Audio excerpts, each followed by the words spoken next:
Hello Pinoy Text, magandang araw po sa inyong lahat. Welcome at welcome back sa Pinoy Text channel. Meron po tayo ditong Canon TS207 na printer, inkjet printer, na ang problema niya is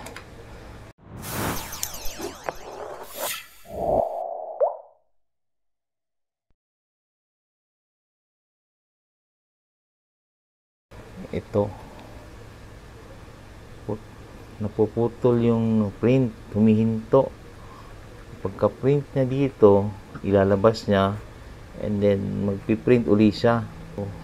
Ayan, meron pa dito. So hindi siya consistent yung distance niya. Ito dito, iba. So dito sa itong media pala na ito is photo paper sticker and photo paper. Ayan. So hanggang dito lang sa bandang gitna.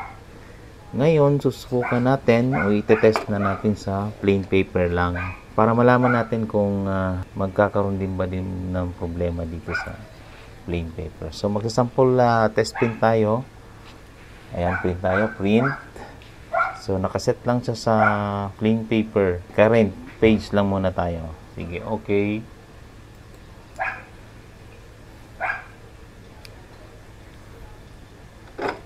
Tingnan natin. So, ayan, nag-print. Ayan, nag-stop siya. Nag-offline. Bakit nag-offline? Ayan. So, ito yung problema niya. Bakit nag-offline? Cancel natin. Tanggalin ulit natin yung so may problema. Ayan, so hanggang dito lang siya. Dinisconnect ko yung USB cable at in-insert ko ulit. Try ko ilipat sa ibang port kasi baka maluwag lang yung port ng laptop ko. So ito, lipat natin dito sa kabila. Ayan, and then print ulit tayo. Current page. Okay. Ayan, printing. Okay, tingnan natin. Kasi kanina hindi nag-prompt siya ng offline. So ito. Ayan, nag-print siya.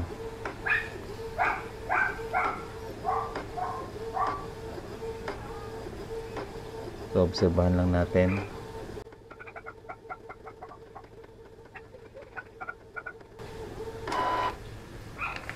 So ayun, okay, so gumana dito sa isang port dito sa side. Try natin ng dalawang page. So ito na lang, balik ko na lang ulit itong so yan. Control P, economy mode lang tayo o yung draft para mabilis. Okay, and then all pages na. Okay, get print.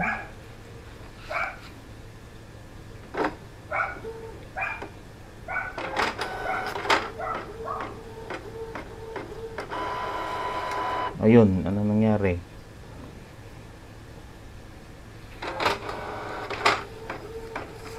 Yung first page putol sa bigla, oh. Hindi siya nag-prompt ng offline. Pero bigla siyang nag-cut pero ni-reprint niya uli. Lagay pa tayo ng isang papel. Tingnan natin kung mag-error pa ba. Nag-reprint siya. Ayan.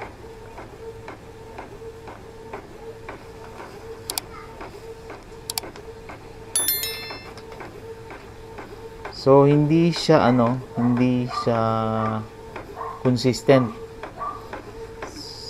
So intermittent yung problema na nagka-cut. So wala tayong nakitang offline sa PC. So kumbaga after nitong cut na ito, nag-reprint uli siya, itong first page, inulit niya uli, at tinapos naman niya, and hanggang dun sa page 2. So, dito kasi, ang experience ko dito sa photo paper at saka photo sticker, humihinto lang talaga dyan. And then, re-reprint siya. And then, hindi ko na siya na-reprint at kinancel ko na kaagad. So, ang nakita kong naging problema is ang itong USB cable.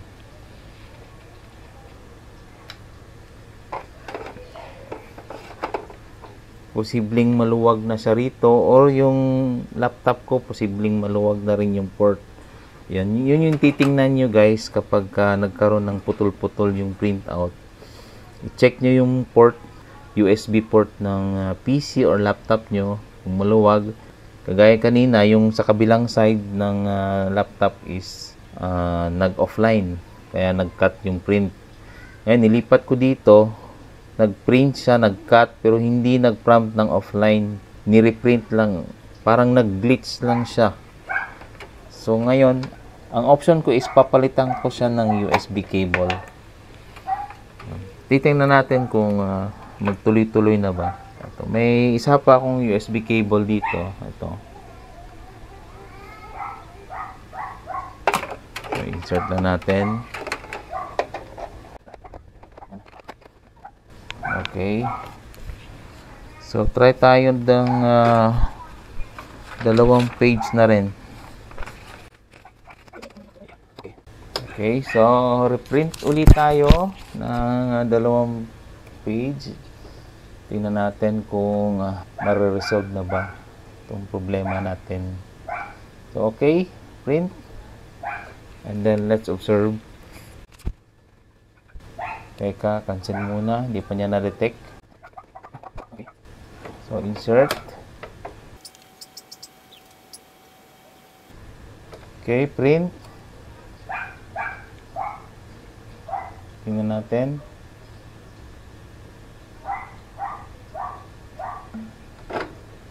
Ayan. Tingnan natin kung magka-cut pa ba.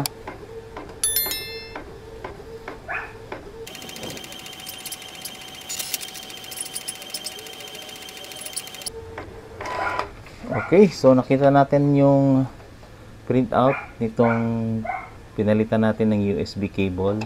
So wala na tayong nakitang putol o wala na tayong naka-encounter na nag-cut ang printout niya.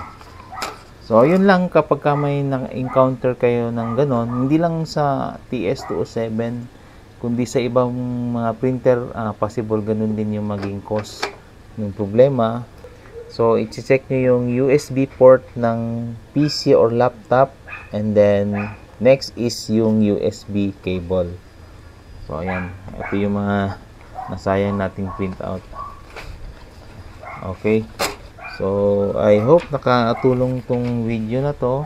Kung nagustuhan nyo naman po itong video na to, maaari po kayo mag-like, share, and subscribe na rin sa mga hindi pa po nakakapag-subscribe ng ating channel.